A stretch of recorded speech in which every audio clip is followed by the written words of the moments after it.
Cults will teach you to ignore your inner heart and inner voice, because those are an obstacle to living in the fantasy bubble.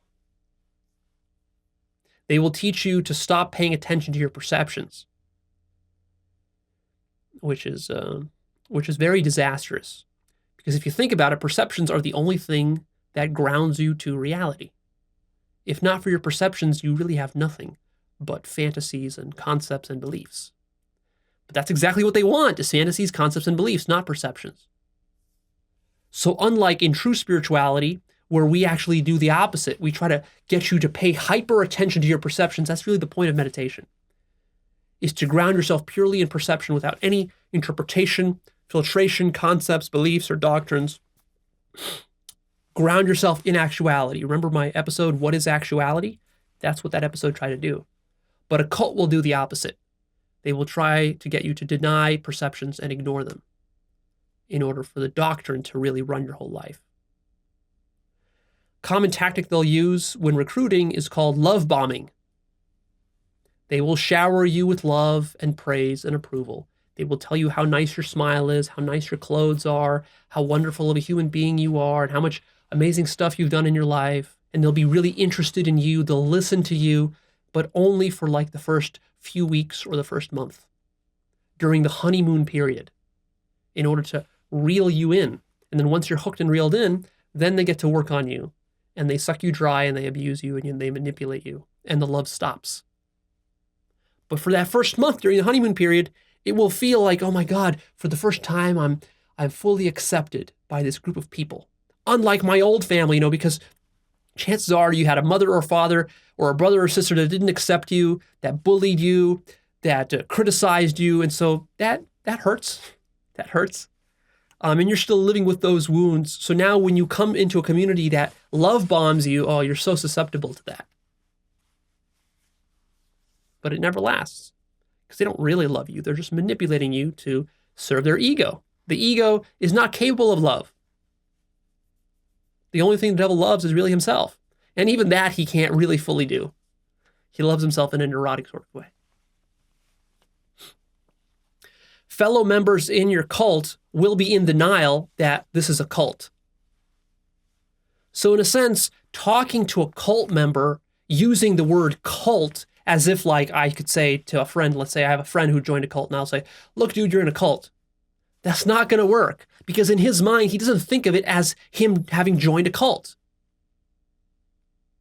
He's part of a religious organization, or he's saving mankind, or he's pursuing enlightenment, or he's doing something. He's part of a business scheme, but he's not in a cult.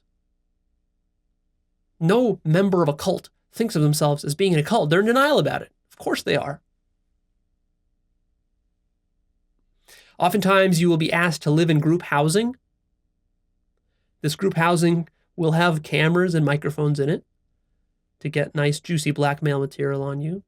And also, while you're in this group housing, they can monitor you very easily to see if you're conforming.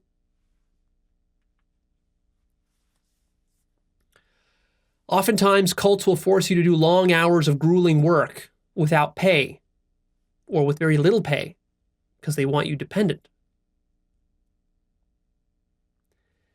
And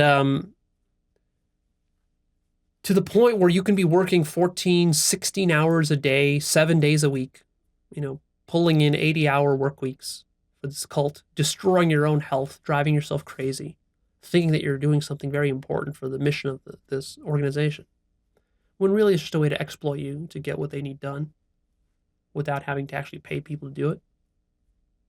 A common red flag in cults is loose and careless polyamory and multiple wives.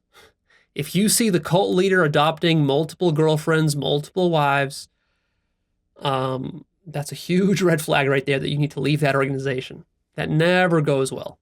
And you can clearly see that they're doing it for egotistical purposes, even though, of course, they're going to rationalize it all as part of spiritual awakening and all of this. But that's just all more self-deception. Oftentimes, a cult will use physical abuse and threats of violence if you don't do what they say or if you try to leave. They have very irresponsible leadership. The cult leader usually has a shady background He has a criminal record in the past. He's a liar. He's a thief. He's a con artist. He's a phony. He's a rapist. He was kicked out of a other cult or another organization. He was kicked out of the country. This kind of stuff. So research the backgrounds of the people that you're following. Oftentimes, almost always, these cults charge exorbitant membership fees, or they have some kind of tiered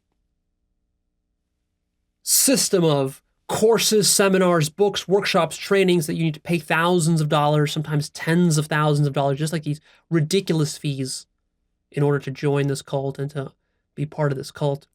I think I was reading a book about Scientology, and in that book it said some amazing figure like, do you know what it costs to go through all the different levels of achievement in the hierarchy of Scientology? Like to become the highest level of Scientologist, I think you have to spend like $400,000 if you add up all the courses, all the seminars, all the trainings, all the workshops, all the books, all the manuals, all that stuff, all of it. It's like $400,000 to get to the top. That's how they get you.